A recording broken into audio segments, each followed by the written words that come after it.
You feel drained? You might not even be sure why, but the exhaustion is there. Constant, heavy, like you're carrying a burden no one sees. As if it's your responsibility to keep everything together, to make sure people are happy, to avoid tension, to always be polite, kind, and accommodating.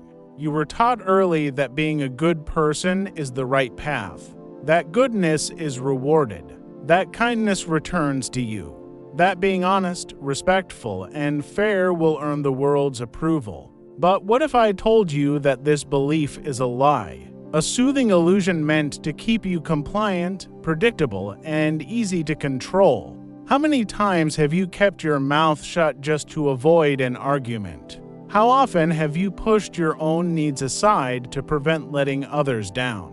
How many times have you tolerated disrespect or exploitation and still forced a smile, saying it's fine? Swallowed your pride, your anger, your pain, all for the sake of a so-called virtue that only made you invisible. Listen carefully. The world doesn't reward the good-hearted. It rewards the calculated. If you're watching this, it's because you've already felt that sting. You've tried being the kind one, the understanding friend, and it left you feeling empty. The more you tried to fit in, the less they saw you. The more you compromised, the more they demanded. The more you gave, the less you mattered. And that's where Machiavelli comes in. He wasn't the villain people claim. He was one of the first to speak the unfiltered truth about power. He saw what others still deny, that morality, when divorced from reality, becomes a trap. That being perceived as good doesn't make you effective, just, or respected. This video isn't about becoming cruel or heartless. It's about waking up, letting go of the childish fantasy that the world is fair and that being nice guarantees recognition. We're going to strip away the comforting lies and expose the truth, no matter how uncomfortable. Because as long as you live to please others, you will always be in their control, a prisoner of your own goodness. And if you're tired of being overlooked, taken for granted, and tossed aside, then maybe it's time for a shift, to learn what Machiavelli knew, what no one ever taught you, and take back your life. Are you ready? Then let's begin. Ask yourself, does the world truly admire good people? Look around. Who leads? Who is respected? Who holds influence? Is it the most generous and kind-hearted, or the bold, the calculated, the ones who can't be easily manipulated? The truth hits hard. This world doesn't run on kindness, it runs on usefulness. Centuries ago, Machiavelli saw this clearly. The prince wasn't a manual for cruelty, it was a mirror to reality. And one of its harshest truths is this: being good is not enough. In fact, often it's the fastest path to being dismissed. You can spend your life being loyal, generous, and understanding, giving without asking for anything in return. But the moment you're no longer useful, you'll be replaced, forgotten, silenced. And worst of all, no one will feel bad about it. Because the world doesn't judge you by your morals. It judges by what you contribute, the power you hold, and the results you bring. Have you ever noticed how the nice ones are always chasing, explaining, trying to prove they're worthy, while those who set boundaries, who say no, who make themselves clear, they're the ones who get respect. They have a voice. They have presence. And why? Because blind kindness is often seen as weakness. When you never push back, you never make anyone feel challenged, and when you're never a challenge, you're not seen as someone important. You become a tool, not a person. A resource, not a force. You can wear yourself out trying to make everyone happy, but if you don't show power or consequences, people won't think twice before using you. Yes, it's harsh, but that's the truth. Machiavelli once said that if a leader has to choose between being loved and being feared, he should choose fear. What did he mean? That real respect comes when people know you're capable of action, that stepping on you will cost them something, that you're not just a replaceable part in someone else's story. And this applies to your life too. If you keep living to be liked, people will keep treating you like you're disposable. Not because you're not good, but because the world doesn't reward people who disappear to make others comfortable. It's time to ask yourself where this deep need for approval comes from.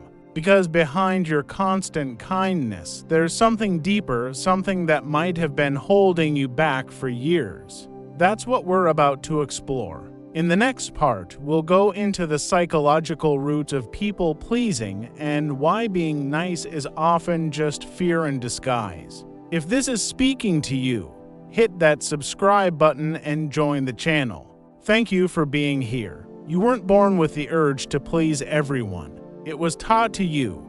Worse, it was trained into you. Since childhood, you were shown that being accepted comes with a cost. You had to give up pieces of yourself. Forced smiles, ignored wants, silenced opinions, all for approval.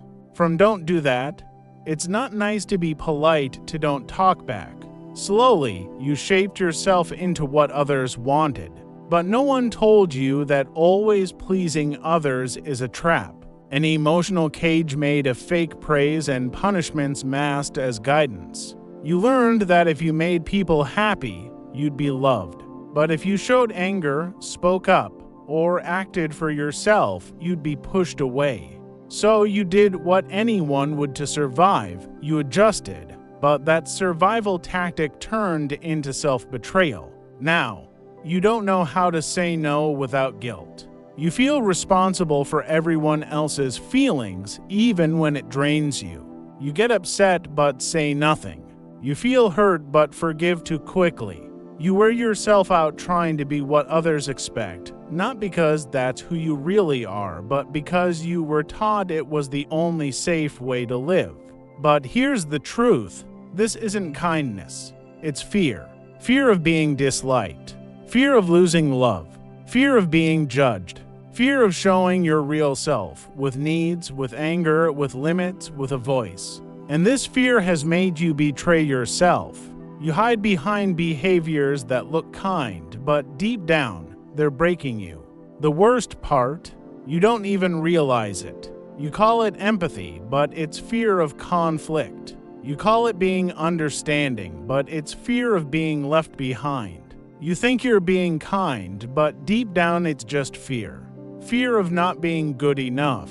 That kindness you show is really a mask, something you put on without even noticing, just to avoid feeling unwanted. But that mask comes at a cost. It hides your real self, it takes away your strength, and it chips away at your dignity. And if you don't remove it, soon it won't be a mask anymore. It'll become who you think you are. One day you'll look at yourself and not recognize what's left.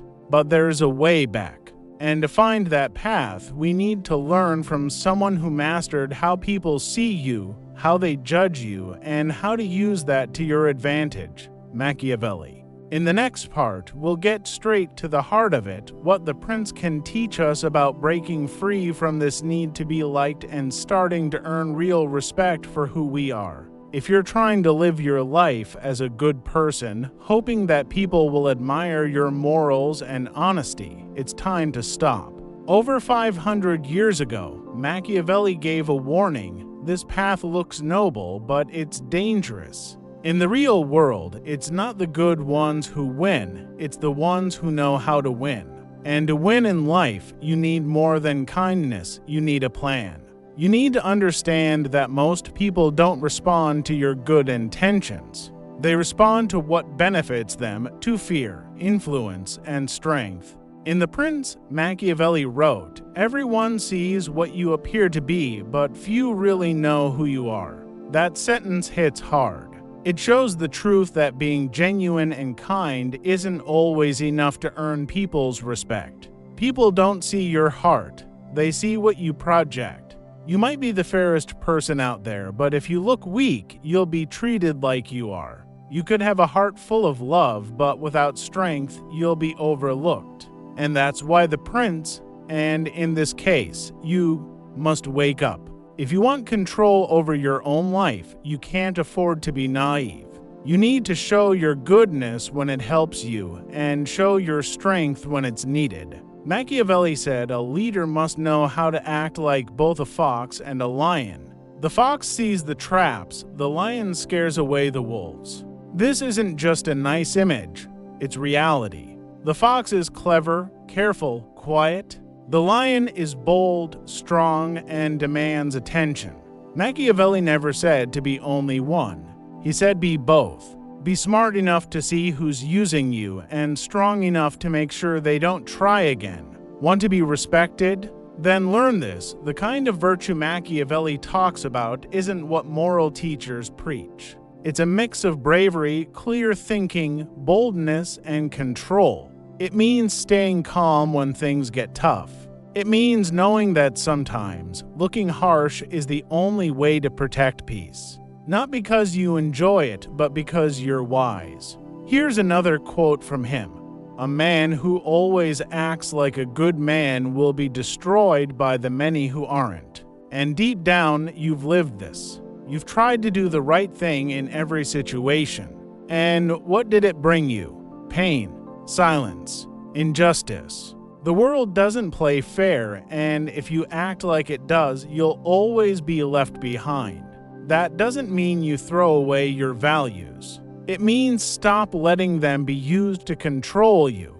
Start acting with strength. Think about how your goodness is seen and how it might be used. Machiavelli wasn't heartless. He was honest. He looked at life without pretending. He wrote The Prince to help people survive in a world where how you look matters more than who you are, and where looking weak, even if you're full of good intentions, is dangerous. But maybe now you're asking, is there a way to find balance? How do I stop being too trusting without turning cold? In the next part, we'll break the false idea that you have to choose between being kind or being cruel. There's a third way, and it starts by having the courage to stop lying to yourself. There's a dangerous belief that ruins many people's lives. The idea that to be good, you have to be passive. That a good person must stay quiet, forgive everything without question, and keep silent about what hurts just to keep the peace. But that's not kindness. That's naivety. It's fear pretending to be virtue. And if you don't learn the difference, you'll always end up as the world's emotional doormat. Real kindness doesn't mean you erase yourself. It takes awareness, strength, and choice. Being good doesn't mean being a smiling puppet, always available, always giving, always sacrificing for people who wouldn't do the same for you. That's not love. That's losing yourself. That's emotional dependence dressed up as morality. Naivety assumes people will treat you the same way you treat them.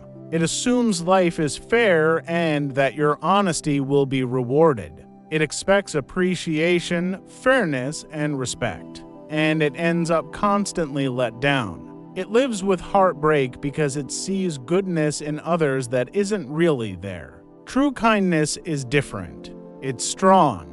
It knows how to say no. It knows when to walk away. It understands not everyone deserves your best, and that giving your all to those who give nothing back isn't generosity, it's waste. You can be fair, kind, and honest and still be someone who is respected, someone people think twice before crossing, someone who has presence, someone who knows their limits and stands by them.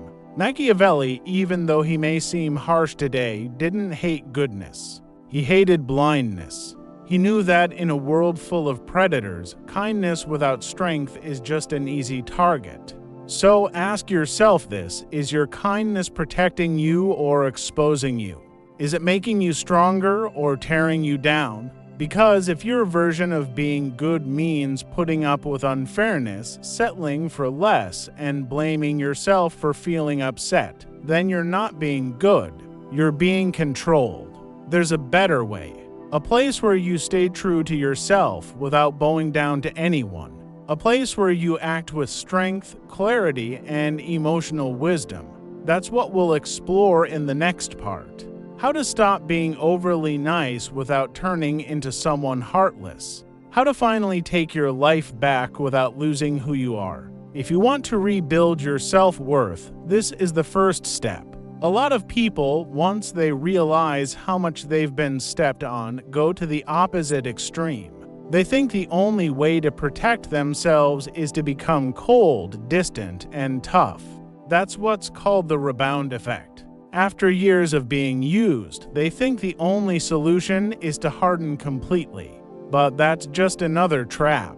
When you throw away your true nature, you don't grow stronger. You just build walls around your pain. That's not strength, it's fear wearing a mask. True power comes from being whole, from stopping the habit of living for others and starting to live for yourself. It's not about being a good or bad person. It's about being real, about knowing deep down that you can be kind, but never again a pushover, that you can care, but never again let people walk over you, that you can help, but never again beg for approval. So how do you stop being too nice without losing your soul? First, you need to know this. Your voice matters. You've been conditioned to believe that complaining, setting boundaries, or disagreeing is selfish. But that's a lie. Selfishness is letting others walk all over you while you stay silent. Speaking up is standing firm and saying, "I don't accept this," that is dignity. That's self-respect. Second, practice saying no. Saying no is one of the most freeing things you can do. And it doesn't need to be aggressive. It doesn't have to be shouted. A calm, firm, and clear no is stronger than 1,000 excuses. It says simply, you have limits, and those who respect limits are respected. Those who don't are taken advantage of. Third, pay attention to who gets upset when you start standing up for yourself. These people are a sign. If you start asserting yourself and someone says you're acting different, strange, or selfish, it's because your previous submission helped them. When you change, you break the unspoken deal that let them use you. This may make them uncomfortable, but don't be tricked. This is a sign you're progressing. Fourth, stop trying to be understood by everyone. Not everyone will understand your transformation, and that's okay. You don't owe anyone loyalty to the image they have of you. Your loyalty should go to your truth, your peace, and your emotional well-being. Fifth, replace the need to be accepted with a commitment to being authentic. When you act true to yourself, you might upset some, but you will earn the respect of those who truly matter. More importantly, you'll start respecting yourself. And that's the kind of respect that can never be taken from you. Machiavelli didn't write to teach you to be cruel. He wrote to teach you to stop being naive. The biggest naivety is thinking that just being nice will earn you respect in this world. It won't. It takes courage to stop trying to please others. It takes strength to be yourself without asking for permission. But this journey isn't over yet. Now comes the crucial moment. You have to choose between continuing to sabotage yourself or finally taking control of your life. In the last part, we'll make it clear and direct that your obsession with being good may be costing you everything, and it's time to decide, do you want to be loved or do you want to be free? It's time to be brutally honest with yourself. How long are you going to keep pretending to be the nice person? How long will you sacrifice your energy, your voice, and your dignity just to maintain an image that isn't even yours, but what others expect from you? Do you really think this is virtue? This is a prison, a psychological prison, an emotional prison, a cell filled with fake compliments where people clap for you being harmless, predictable, and not a threat.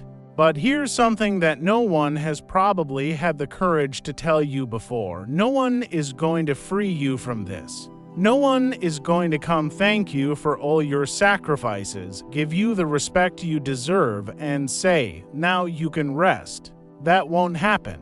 Because as long as you're willing to be used, someone will always be ready to use you. This isn't malice, it's reality, and reality doesn't care about good intentions. You can keep playing the role of the good person that society wants you to be: calm, patient, understanding, always available, always saying yes. But be prepared for a life full of frustration, resentment, and invisibility. Or you can wake up.